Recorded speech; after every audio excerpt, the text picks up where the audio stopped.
Yeah ready please start. Yeah hi Vishwak. నమస్తే. First of all nice shirt.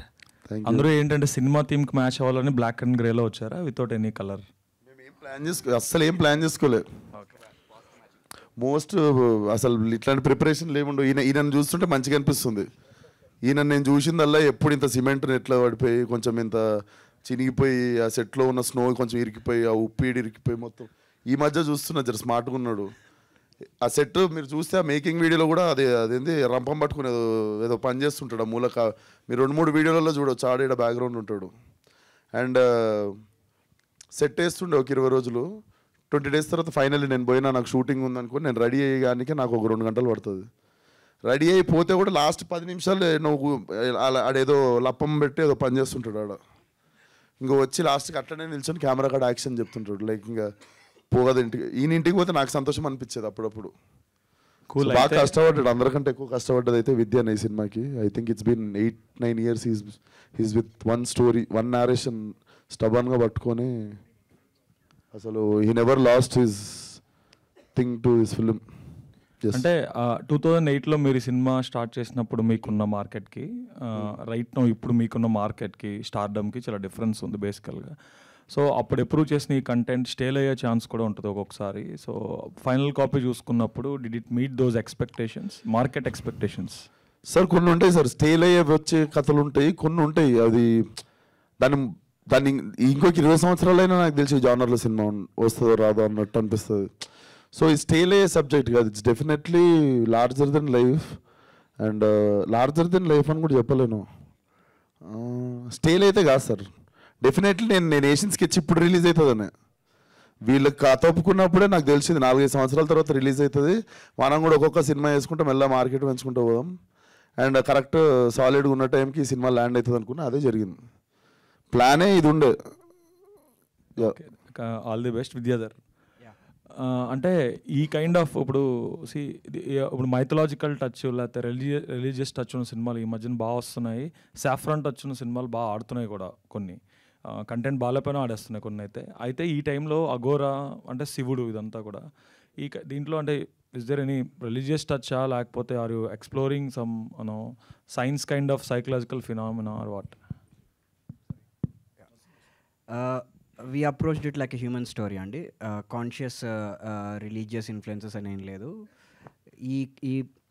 ఈ స్టోరీలో మేము అచీవ్ చేయాలనుకున్న పర్టికులర్ డ్రామా మూమెంట్స్ వల్ల అదొక అఘోరా అయి ఉండాలి. అఘోరా అయితే ఆ డ్రామా ఇంట్రెస్టింగ్గా పండే సీన్స్, సిచ్యువేషన్స్ కనిపించాయి.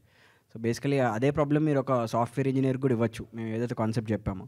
బట్ నేను చేద్దాం అనుకుంటున్న ఎగ్జాక్ట్ డ్రామాటిక్ ఈవెంట్స్కి ఒక సాధు, బేసికలీ ఇంకా చెప్పాలంటే సాధువుగా అప్రోచ్ చేయం. సాధువులో కూడా ఒక రకమైన సాధు అఘోరాలు అంటే సాధువులే, వాళ్ళ విధానం వేరంతే.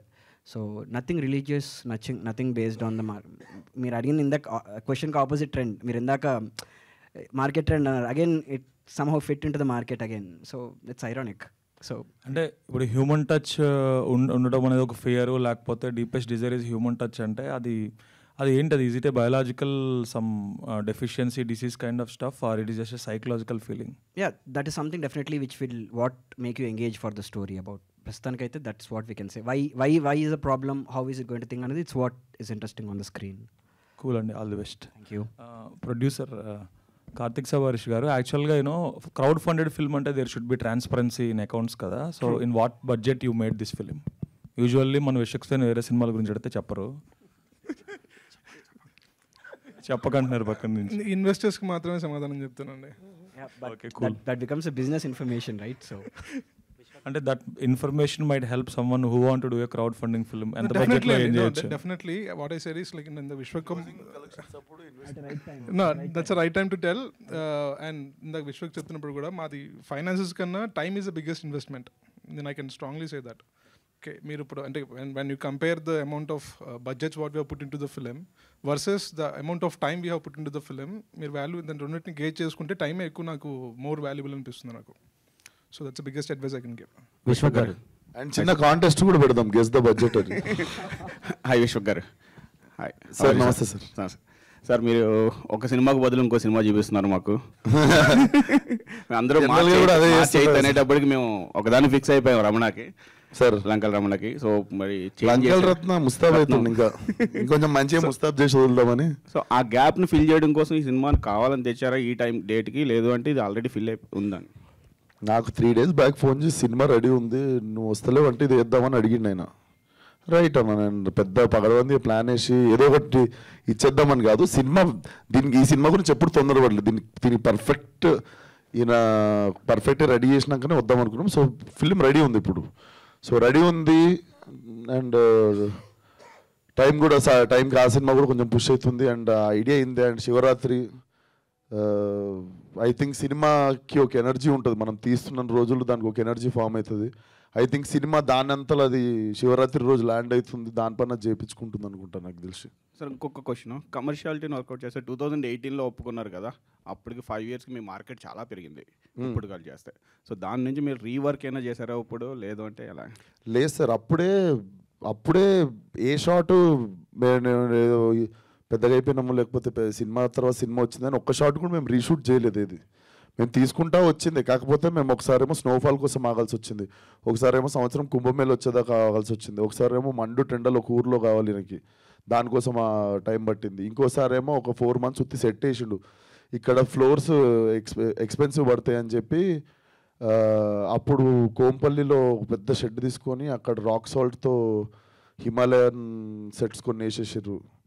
So I used to participate అనమాట. వీళ్ళు ప్రిపేర్ అవుతుండే ఒక 3-4 months, then I used to go participate. And నా ఎజెండానే ఈ సినిమాకి టైం పడుతుంది, అంతలోపు నావి కొన్ని సినిమాలు వస్తుంటాయి, అది కూడా ఈ సినిమాకి హెల్ప్ అవ్వచ్చు. సో అట్లా చేసుకుంటూ పోతే 3-4 years పడుతుందని ఈజీగా అప్పుడే గెస్ చేసాం ఈ సినిమాకి.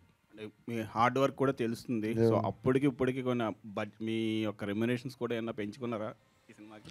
ఏం లేదు సార్, క్రౌడ్ ఫండింగ్ కదా, నేను కూడా క్రౌడ్లోకి వెళ్ళి వచ్చేసిన. ఇంకా అయితే మీరు కూడా షేర్స్ ఉంటాయి. Okay sir, all the best. Vishwak thank you sir. This is Dev from iDream. నమస్తే బ్రో. సో క్వశ్చన్ ఏంటంటే, నాన్ కాడువల్ అని ఒక సినిమా వచ్చింది 2009లో బాలాగారి డైరెక్షన్లో, తమిళ్. నాకు కొన్ని అలా అనిపించినాయి, కానీ తొంబాడ్ అని ఇంకో సినిమా వచ్చింది సార్. సో ఆ సినిమా కూడా చాలా టైం పట్టింది మీరు చేసే ఎక్స్పెరిమెంట్స్ వల్ల. సో ఆ సినిమా, అలాంటి సినిమా మళ్ళీ రాదనుకున్నాను నేను. సో మేము ఎక్స్పెక్టేషన్స్ ఆ రేంజ్లో పెట్టుకోవచ్చా? డెఫినెట్లీ నేను నా సినిమాని ఏ సినిమాతో కంపేర్ చేయను. Definitely this will be one of it's kind. నువ్వు ఆ సినిమాలతో కంపేర్ చేసి అడిగితే లేదు, డిఫరెంట్ ఉంటుంది, ఆ సినిమా లెక్క ఉండదు. అండ్ ఈ సినిమాకి మీరు లక్క, లేదంటే సినిమా మీకు లక్క? చూడాలి, మార్చి 8th రోజు తెలుస్తుంది. మార్చి 8th రోజు తెలుస్తుంది. డైరెక్టర్గా యా. సో విద్యాధర్ గారు, first of all congratulations. Thank you. It's very impressive. Thank you. So ఉండే జానర్స్ని పక్కన పెట్టి ఇలాంటి జానర్ని ఎంచుకొని విశ్వక్ గారిని క్యాస్ట్ చేసుకోవడానికి రీజన్ ఏంటి? ఇది ఉండే జానర్ అంటే, ఇది అంటే మీరు అన్న క్వశ్చన్ ట్రికీ క్వశ్చనే. ఇట్స్ ఉండే జానర్ అడ్వెంచర్ డ్రామా. మనకి అడ్వెంచర్ అనేది ఎప్పుడు ఉంది, పాత విట్లాచార్యాల ఫిలిం నుంచి అడ్వెంచర్ ఎప్పుడు ఉంది మనకి. ఇక్కడ మేము ట్రై చేసింది ఏంటంటే అడ్వెంచర్ డ్రామాని దాంట్లో కొన్ని కొత్తవి ట్రై చేసాం. We go to different destinations. ఆ జానరాతో స్టార్ట్ చేసి ఆ జానరాని కొంచెం ఆడుకున్నాం బేసికలీ, ఆ జానరాతో కొంచెం. So to give them a new experience basically. So in that way that's a genre which has already been there. It's not I don't think we tried something really that new, and it's a pedda risk em kaadu. Adventure is something very classic. And the second question was Vishwak గారిని caste చేసుకోవడానికి. అసలు Vishwak audition clip out చూడాలి మీరు, you will go mad. అంటే ఇప్పటి వరకు ఆయన ఈ జానర్లో చేయలేదు roles. Actually Vishwak previous works like Vellipomakey అని ఒక సినిమా ఉంటుంది, it's like completely brilliant in that film. ఆ సినిమా చూసిన తర్వాత I was like this guys like నా అందరు డైరెక్టర్లో దాన్ని థియేటర్కి పోయి చూసిన ఒకే డైరెక్టర్ థియేటర్ పోయి చూసిందంట, నేను ఎంత హ్యాపీ ఫీల్ అయినా. ఐ వాజ్ లైక్ వావ్, అసలు like the performance was really organic, and that is something which made me wonder with him, and I went to him like that, and he was cooperative. ఏమైనా inspire అయ్యారా sir ఈ సినిమాని? ఇది ఒక real events ఉన్నాయండి కొన్ని, దాన్ని మేము ఎగ్జాజరేట్ చేసాము, కొన్ని మార్చాము. సో అందుకే దాన్ని ఎగ్జాక్ట్లీ వాడాను. పేపర్లో చదివిన ఆర్టికల్ అవ్వచ్చు, రియల్ ఇన్సిడెంట్స్ అవ్వచ్చు, రీసెర్చ్ అయితే చేసాము. నేను ఆల్మోస్ట్ ఒక 1.5 year ట్రావెల్ చేశాను ఈ సినిమా కోసం. హిమాలయాలు, వారణాసి, హరిద్వార్, అఘోరాల కోసం వెళ్ళాను. బేసికలీ అప్పుడు అర్థమైంది ఏంటంటే, మనం సినిమాల్లో చూసే అఘోరాలు ఒక రకంగా wrong, real Aghoras are completely different. But at the same time సినిమాకి కావాల్సిన డ్రామా అయినా ఉంచుకుంటూనే okay let's flip that mode of Aghora. Aghora అంటే ప్రతిసారి మనకి రౌద్రం ఉంటుంది, భయానకం ఉంటుంది, ఆ ఎమోషన్స్ని ప్లే చేస్తుంటాం. ఈసారి అలా కాదు, కంప్లీట్లీ ఆపోజిట్ సైడ్ ఆఫ్ ఆ స్పెక్ట్రమ్ చూస్తారు, రౌద్రం భయానకానికి opposite. So that is something I can say. All the best. Thank you. విశ్వకన్న brother. So first of all congratulation. Thank you. So చాలా బాగుంది మాకైతే. అండ్ బేసిక్గా అంటే ఇలాంటి క్యారెక్టర్స్ హీరోస్ చాలా తక్కువగా చేస్తూ ఉంటారు. ఇప్పుడు ఆర్య గారిని చూసాము, ఆ తర్వాత అఖండలో బాలయ్య బాబు గారిని, మళ్ళీ ఇప్పుడు మిమ్మల్ని చూస్తున్నాం. అంటే ఇలాంటి క్యారెక్టర్స్ చేసినప్పుడు మీరు బ్యాక్గ్రౌండ్ వర్క్ ఎంతవరకు చేశారు? అక్కడి నుంచి రిఫరెన్స్ తీసుకున్నారా, లేకపోతే నిజంగా అగోరాలతో కలిసి వాళ్ళ బాడీ లాంగ్వేజ్ ఎలా ఉంటుంది, సో వాళ్ళు ఎలా సో ఇలాంటి వర్క్స్ ఏమైనా చేశారన్న? డెఫినెట్లీ వర్క్షాప్ చేసినాము. నాకు చాలా క్వశ్చన్స్ ఉండే, but he had answer for everything. మనోడి దగ్గర స్కెచెస్ దగ్గర నుండి like he had reference for everything. నాకున్న ప్రతి డౌట్కి ఈయన దగ్గర ఆన్సర్ ఉండే. సో యా, మేము చాలా వర్క్షాప్ చేసినాం. మీకు కాస్ట్యూమ్ దగ్గర కర్ర ఎలా పట్టుకోవాలన్నది కూడా we had to figure it out. తను ఎలా కూర్చోవాలి, తను ఎలా నడవాలి, నార్మల్ క్యారెక్టర్కి దానికి ఆ డిఫరెన్స్ అయితే ఉంది. అండ్ తను చాలా ఇంట్యూటివ్గా వచ్చేసేది బేసికలీ. సో అసలు కర్ర పట్టుకోవడంలో కూడా తను పెద్ద 2-3 times, థర్డ్ టైంలో he holds it in such a way that is a character. It looks very easy కర్ర పట్టుకోవచ్చు అనుకోవడం, కానీ that something what he added. విశ్వకన్ ఇంకోటి అంటే బేసిక్గా మీ సినిమాలు అంటేనే డైలాగ్స్, దానివల్ల యూత్ ఎక్కువగా కనెక్ట్ అవుతూ ఉంటారు. బట్ మాకు ఇవన్నీ చూస్తూ ఉంటే మీరు అసలు మాట్లాడరా అనే డౌట్ ఒకటి ఉంది. సో అలాంటి పవర్ఫుల్ డైలాగ్స్ గామిలో ఉంటాయా? అంటే పంచ్ డైలాగా? ఆ పంచ్ డైలాగ్స్ అని కాదని, అంటే మీరు ఎప్పుడు వేసే అలాంటి డైలాగ్స్ ఉంటాయా క్యారెక్టర్ తగ్గట్టు పవర్ఫుల్ డైలాగ్స్ మేమైనా ఎక్స్పెక్ట్ చేయొచ్చా, లేకపోతే పవర్ఫుల్ ఉంటాయి సీన్లు? డైలాగులు అంటే నేను చెప్పు కదా, ఒక 1 line ఒకటి చెప్పేదన్నా. ఓకే, ఇది ఇంట్రెస్టింగ్ ఉంటుంది. ఈ సినిమా మొత్తం విశ్వక్ డైలాగులు డబ్బింగ్ ఒక 8 hours అయిపోయింది విశ్వక్ది. ఓకే, ఇంకా ఈ మధ్య సైలెంట్ ఉంటే ఎక్కువ డబ్బులు వస్తున్నాయి. Salaar inspiration bro, Salaar inspiration 4 years back inspire అయినాం మేము. అంటే ఒక 1 minute అయినా ఎక్స్పెక్ట్ చేయొచ్చా అని. అంటే 8 hours అంటే బట్ అంటే మన కలెక్షన్ చూసిన తర్వాత ఇంకొంచెం తగ్గేమన్నా. But jokes apart, I think in terms of performance what he did it with eyes, it will be top. ఉంటా సినిమాలు ఉంటా కానీ కనిపిస్తా, వినిపించకపోవచ్చు కానీ కనిపిస్తా, బాగానే ఉంటా. థ్యాంక్స్ అన్న. ఓకే. డైరెక్టర్ గారు, యాక్చువల్గా మనిషి ఇప్పుడు ఈ కమ్యూనికేషన్ వ్యవస్థ పెరిగిన తర్వాత మోర్ ఓవర్ ఎక్కువ డిస్టర్బెన్స్ అనేది పెరిగింది మనుషుల మధ్య. సో రిలేషన్షిప్స్ కానీ ఇవన్నీ మీరు చూస్తే కొంచెం రిలీజియస్ ఆర్ మోర్ కొంచెం ఫిలసాఫికల్గా వెళ్తున్నట్టు అనిపించింది సినిమాలో. సో అంటే మీరు ఏం కన్వే చేయాలనుకుంటాను సినిమా త్రూ? మెయిన్ అఘోరా అంటే అతను అన్నింటికి అతీతంగా ఉంటాడు, అంటే ఈ బంధాలు అనుబంధాలు అంటే అన్నిటికీ అతీతంగా మెలిగే ఒక క్యారెక్టర్ కదా. సో ఏం చెప్పాలనుకుంటున్నారు? ఇతనేమో మాస్, అంటే మీరు స్టార్ట్ చేసినప్పుడు మామూలు హీరో అయి ఉండొచ్చు, బట్ ఇప్పుడు ఈయన ఒక మాస్లో ఆయన చెప్తే చాలామంది ఇన్స్పైర్ అయ్యే యూత్ కానీ అంత కనెక్ట్ అయ్యే స్టార్డమ్ ఉన్న హీరో కదా. సో ఏం చెప్పాలనుకుంటున్నారు ఈ సినిమాతో? లాస్ట్ క్వశ్చన్ స్టార్ట్ చేస్తాను. విశ్వక్ మాస్ అవ్వడానికి అతని స్ట్రెంగ్త్ కూడా ఏంటంటే he's a good actor, he's an amazing actor. దానివల్ల తన మాసెస్కి వెళ్ళగలిగాడు. సో బేసికలీ ఆ బేస్ ఏదైతే మంచి యాక్టింగ్ ఏదైతే తన స్ట్రెంగ్త్ ఏదైతే ఉందో దట్ ఈస్ ఇనఫ్. సో దీన్ని కూడా తన జనానికి తీసుకెళ్తాడు. That is what mass is basically, జనానికి రీచ్ అవడమే మాస్. సో ఈ సినిమా కూడా అలాగే వెళ్తుందని ఆశిస్తున్నాను. కమింగ్ టు ద ఫిలాసఫికల్ ఏం చెప్పాలి అనుకుంటున్నాను అన్నది ఖచ్చితంగా సినిమాలో చూస్తేనే బాగుంటుంది. మీరు అన్న రిలీజియస్ ఫిలాసఫికల్ ఐడియాస్ అంత డీప్ దానికి వెళ్ళలేదు. ఒక హ్యూమన్ స్టోరీ అంతే, ఒక మానవ స్పర్శ అంతే, దాని చుట్టూ ఉన్న ఎమోషన్ అంతే బేసికలీ. సో అఘోరా యొక్క ఆ లెఫ్ట్ హ్యాండెడ్నెస్ అవన్నీ అది డిస్కస్ చేసే సినిమా కాదు ఇదేమి, బట్ అది స్టోరీ పరంగా హెల్ప్ అవుతుంటుంది తప్ప దాన్ని అంటే మనకు ఒక ఇది ఉందండి, అంటే ఈ వారణాసి అని ఇలాంటి ప్లేసెస్లో మన పూర్వీకులకు సంబంధించినవి ఆ ఇన్స్క్రిప్షన్స్ తాళపత్రాలు ఏవో ఉంటాయి తెలుసుకోవడం, అంటే మీరు ఒక షార్ట్లో కూడా అది చూపించారు కదా. అలాంటిది ఏదన్నా అంటే మన అవన్నీ మనకు వేరే వాళ్ళతో మానవులకి వేరే వాళ్ళతో సంబంధం అలాంటిది ఏదైనా పాయింట్ తీసుకుంటున్నారా? ఇంకొకటి ఏంటంటే మీరు సైన్స్ కూడా ఏదో చెప్తున్నట్టు, అమ్మాయి ట్రావెలర్ లా ఉంది, అమ్మాయి సైన్స్, అమ్మాయి కాస్ట్యూమ్, అమ్మాయి సైన్స్, ఈయనేమో రిలీజియస్. అంటే వీటి మధ్యలో ఏమన్నా రిలేషన్షిప్ ఆ రెండు దేవుడు సైన్స్ కాన్ఫ్లిక్ట్ అట్లా ఏమన్నా? దేవుడు సైన్స్ అని కాదండి, ఆ రెండు కాకుండా ఇంకా కొత్తవి క్యూరియాస్గా మీకు అదే క్యూరియాసిటీ రావాలనే డిజైన్ చేసాం.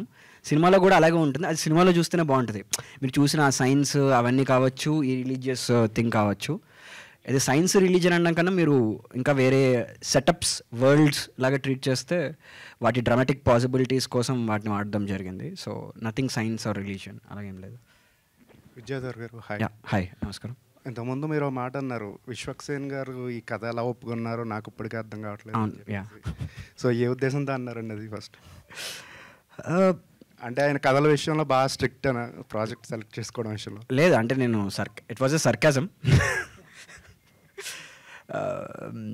ఐ థింక్ విశ్వకే ఆన్సర్ ఇవ్వాలేమో దీన్ని. నమ్మినా నేను అంతే. I trusted you, that's it. Karthik bro, మీరు మజిలీలో యాక్ట్ చేశారు, ఆ తర్వాత మళ్ళీ యాక్టర్గా ఏ సినిమా చేయలేదు, ఎందుకు ఇంత గ్యాప్ తీసుకున్నారు? గుర్తుపట్టారు నన్ను మజిలీలో మీరు? నిజంగా నాకు తెలిసి 2 సీన్లో ఉంటాను అనుకుంటా. సో ఎనీథింగ్ ఫర్ ఫిలిం అండి. అంటే లైక్ ఇప్పుడు ఈ సినిమాకి కూడా ప్రొడ్యూసర్ అనేది జాబ్ నాకు actually. It's like I have invested, but నేను ఒక జాబ్ లాగానే చూసాను ప్రొడ్యూసర్ అనేది. అండ్ అలాగే ఈ సినిమాలో మేము చేయని పని లేదండి, అన్నీ చేసాం. సో అలాగే ఎవరిని పిలిచి యాక్టింగ్ అంటే డెఫినెట్లీ చేశాను, అలా అడిగితేనే చేసింది అది. మీరు హైయెస్ట్ ఆల్టిట్యూడ్ చూసారు కదా, ఫస్ట్ మేకింగ్ వీడియోలో మీద నడుచుకుంటూ ఎక్కుతుండే నేను చాందని. సో ఒక ట్రక్లో వెళ్తుండే మేము, అక్కడ పోవద్దు పీక్తారు అని కూడా చెప్పారు కొంతమంది, కానీ కావాలి షార్ట్ ఆడనే కావాలి నాకు. మేము వ్యాన్ వేసుకొని పోతుండే, ఒక వ్యాన్లో యూనిట్ మాది అంతే. పోయి వచ్చేదాకా లాటరీ టికెట్, తిరిగి మళ్ళీ సిటీ వచ్చేదాకా. సో మా అందరికి మ్యాగీ చేసి పెట్టేటోడు మీద. ఈయననే షెఫ్, ఈయననే ప్రొడక్షన్. ఇంకా మాకు కూడా చలికి కొంచెం వేరే తీర్థం తీసుకుంటూ కొంచెం చలి ఆగింది ఆడ. -30 ఆ లెవెల్లో షూట్ చేయాలంటే కొంచెం అట్లా ఇచ్చిపుచ్చుకున్నాం అందరం,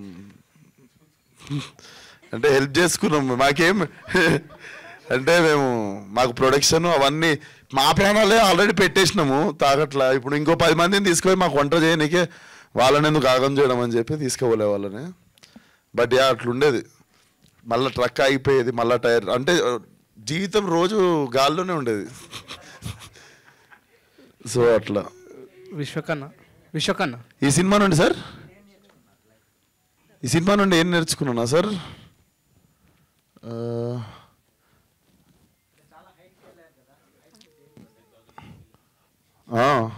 ఏం నేర్చుకున్నా అంటే గాలి మెల్లగా పిలవాలి పైకి పోయినప్పుడు. హైయెస్ట్ ఆల్టిట్యూడ్స్లో ఎక్కువ ఊపిరి పీల్చుకోవద్దు అనమాట. పోగానే మనం ఊహం కదా పరిగెత్తుతాం అటు ఇటు, ఎత్తగానే ఆయాసం వస్తుంది అంటే లేదు తక్కువ బయలు గాలిలో. అదొకటి నేర్చుకున్నా సార్. ఎస్ విశ్వకన్న ఇక్కడ. సో 2018 అంటున్నారు కదా, సో అప్పుడే ఫలక్నామా దాస్ మీరు ఆన్లైన్లో ఎడిటింగ్ చేస్తున్నాను సీన్స్లో అని ఇందాక చెప్పారు. సో అంటే ఆ టైంలో మీరు ఇంకా అంటే ఫలక్నామా దాస్ కాకుండా ఈ నగరానికి ఏమైందో మీ క్యారెక్టరైజేషన్ చూసాము. సో దాంతో కాకుండా మీ వర్సటైలిటీ కంపేర్ చేసుకుంటూ ఈ సినిమా వర్తే అనిపించిందా? డెఫినెట్లీ వర్త్ అనిపించింది. కాబట్టి డెఫినెట్లీ గ్రేట్ ఆపర్చునిటీ మన వేలకు వచ్చింది. దీన్ని డెఫినెట్లీ క్యాచ్ చేసుకోవాలి. అండ్ ఫస్ట్ స్టార్ట్ చేసేద్దాం వీళ్ళతో పాటు. ఏమన్నా ఉంటే అందరం కలిసి ఫేస్ చేసుకొని ఫినిష్ చేస్తాం సినిమా అనేది. ఎప్పుడు స్టార్టింగే ప్రాబ్లం. స్టార్ట్ చేసేస్తే సినిమా దానిపైన చేసుకుంటుంది. So definitely I believed and I wanted it to land little late. నా ఇంకొక 5-6 సినిమాలు వచ్చినాక ల్యాండ్ అయితే డెఫినెట్లీ ఎక్కువ మంది ఆడియన్స్కి చెప్పడానికి స్ట్రెంగ్త్ వస్తుంది అన్న ఐడియాలజీలోనే ఒప్పేసుకున్నా. ఓకే అన్న, ఇంకొకటి యువర్ సీక్వెల్స్ ఆర్ జస్ట్ అంటే యూత్ అందరూ వెయిట్ చేసే సీక్వెల్స్ మీరు ప్లాన్ చేసుకుంటున్నారు, ఇంకా అవి రిలీజ్ అవ్వట్లేదు, ఎందుకు అవ్వట్లేదు? అండ్ ఈ నగరానికి ఏమైంది 2 అయితే చాలామంది అడుగుతున్నారు. ఫలక్నామా దాస్ 2 ఈ నగరానికి ఏమైంటూ నేను రాస్తలేను, ఫలక్నామా దాస్ 2 నేను రాస్తున్నాను. ఫలక్నామా దాస్ మాత్రం జర గ్యాప్ ఇస్తే కథలు సినిమాలు నచ్చుతున్నాయి చేస్తున్నా, వీటికి మళ్ళీ చేసే వాటికి మళ్ళీ సీక్వెల్ పడేటట్టున్నాయి. ఏం కావాలని చేస్తలేను, సారీ, బట్ వస్తా తొందరలో. ఫలక్నామా దాస్ డెఫినెట్లీ ఫలక్నామా దాస్తోనే వస్తా. విశ్వక్ గారు మేడం హాయ్ అండి. నమస్తే. సో బేసికలీ ఇలాంటి కైండ్ ఆఫ్ సినిమాస్ చేసినప్పుడు కొంతవరకు హాంటింగ్ కొన్ని చేస్తూ ఉంటాయి మూవీ అయిపోయిన తర్వాత కూడా. So it's a long journey కాబట్టి మిమ్మల్ని అలా హాంట్ చేసిన సిచ్యువేషన్ ఏదైనా ఉందా? హాంట్ చేసిన సిచ్యువేషన్ అంటే ఫ్రోజన్ లేక్ మీద షూట్ చేసినాం. అంటే పోయేదాకా తెలియదు నాకు, అంటే రోజు రిస్క్లే ఉండేవి. ఇదేంటంటే పోనీ ఫ్రోజన్ లేక్ అనుకోండి, కొంచెం ముందరకు పోయినాక మళ్ళీ నీళ్ళు ఉన్నాయి అనుకోండి, పర్లేదు. నాకు తెలిసి 40-50 కిలోమీటర్ల దాకా ఐసే ఉంది, కింద ఫ్లోటింగ్ వాటర్.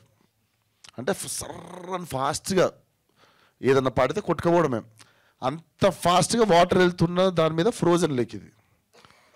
అంటే మనం పొరపాటున బొక్కలో పడ్డాం అనుకోండి, ఒక 40 కిలోమీటర్ల తర్వాత లేస్తుంది బాడీ.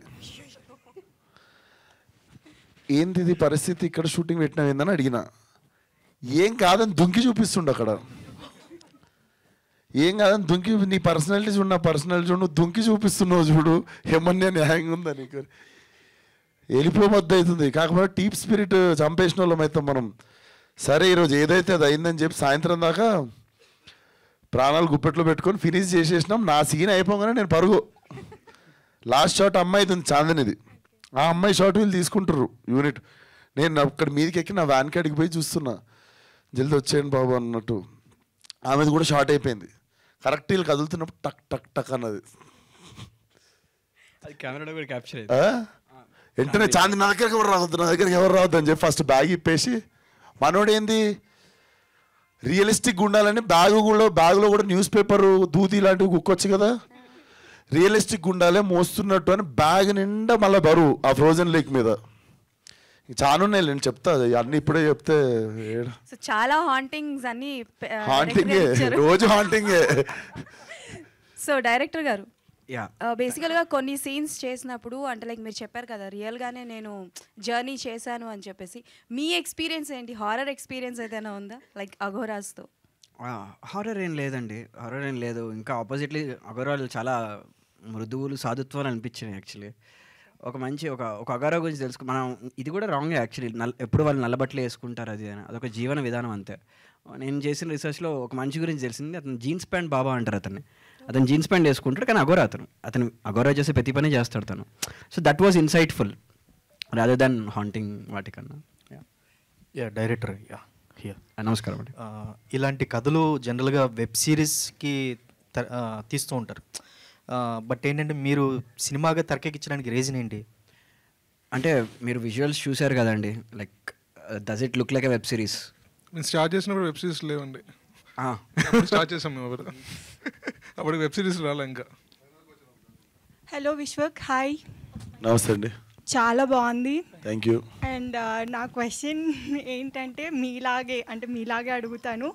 మీరు అన్నిట్లో వేలు పెడతారు కదా, ఇందులో ఏమైనా వేలు పెట్టారా? డైరెక్టర్ మిమ్మల్ని వేలు పెట్టనిచ్చాడా? నేను అన్నిట్లో వేలు పెడతాను స్టేట్మెంట్ చెప్పేస్తున్నారు. నేను గమ్మున నా పని చేసుకుని వస్తానండి, అట్లా ఏళ్ళు పెట్టాను నేను. మీరు ముందు డైరెక్టర్లను కూడా అడగండి. Last time you only said, that's what I am asking you. మీరు లాస్ట్ టైం అన్నప్పుడు ఏళ్ళు కాదు, పెడితే డైరెక్ట్ కాలే పెట్టేసి డైరెక్షన్ అని రాసుకుంటా. దానికి డైరెక్ట్ కాలే పెట్టేసి నేను డైరెక్టర్ అని నా పేరు వేసుకుంటా. వేరే వాళ్ళ పేరు ఉన్నప్పుడు ఏళ్ళు కాదు, నేను అసలు ఏం పెట్టా. నా పని నేను సుఖంగా చేసుకొని సాయంత్రం ప్యాకప్ అనగా కారు ఎక్కి ఇంటికి పారిపోతాను. నాకు అంత ఓపిక లేదు, అవన్నీ ఓపిక. ఆ పెద్ద పని ఆ డైరెక్షన్ ఇన్వాల్వ్ అవ్వడు. యాక్టింగ్ చాలా ఈజీ జాబ్ నాకు, అండ్ నేను చాలా ప్రశాంతంగా చేసుకుంటా యాక్టింగ్. నాకు మంచి డైరెక్టర్లు దొరికినప్పుడు ఇట్లా ఏలు పెట్టే టైం వస్తే డైరెక్ట్ పేరు వేసుకొని కాళ్ళు పెడతాను అది. సో నేనేమన్నా చేసిందా అసలు? గమ్మున నువ్వు చెప్పి ఏలు పెట్టిరా అని అడుగుతుంటే చెప్పవే. I give an amazing answer. నాకు అసలు మీరు ఇప్పటివరకు అడిగేంత వరకు నేను రియలైజ్ కాలేదు, అరే విశ్వక్ డైరెక్ట్ చేసింది కదా. You won't believe, I'm honestly giving you the answer, not a single day. అసలు నేను ఇట్లా పక్కన ఉన్నాడు అని కాదు కానీ, ఈ కట్ ఇట్లా, ఈ షార్ట్ ఇట్లా, ఇదేంటి ఇట్లా, నథింగ్. హీ కంప్లీట్లీ బిలీవ్డ్ మీ. చెప్పినా కదా, చెత్తకుండి పక్కన కూర్చుంటాం, ఈ జస్ట్ సాట్, ఈ didn't said anything. So yeah విద్యార్థి వన్ లాస్ట్ ఫైనల్ క్వశ్చన్. అంటే ఇప్పుడు మనం అంతా కూడా డైరెక్ట్గా కావచ్చు ఇండైరెక్ట్గా మనకి మైథాలజికల్ ఇంపాక్ట్ అనేది అన్ని మూవీస్లో కూడా చూస్తూ ఉన్నాము. సో అదే ధోరణిలో ఇప్పుడు March 8th అంటే మహాశివరాత్రి రోజు రాబోతుంది. ఇందులో లార్డ్ శివ రిఫరెన్స్ ఏమైనా ఎక్స్పెక్ట్ చేయొచ్చు? మీరు అనుకున్న మేము మైథాలజీని వేరేలా చూసాం. అది ఏంటనేది మీరు సినిమా చూస్తే అర్థమవుతుంది. We try to interpret mythology in a different way. సర్వం శివం కావచ్చు, అన్నీ శివుడి మైథాలజీలో ఉన్న కథలు కానీ, మీరు ఇప్పుడు శివుడి నీలకంఠ స్టోరీ ఒకటి ఉంటుంది, మెడలో హాలాహలం దాచుకొని బ్లూ అవుతాడు. బేసికలీ కూడా తన ప్రాబ్లం వచ్చినప్పుడు he turns into blue. That is a reference. They are nothing but mythological references. But philosophically story అన్నది ఒక నార్మల్ సోషల్ డ్రామాలో కూడా మీరు దాన్ని ఇంటర్ప్రిట్ చేయొచ్చు. Your film doesn't need to be mythological film to take those archetypes or stories.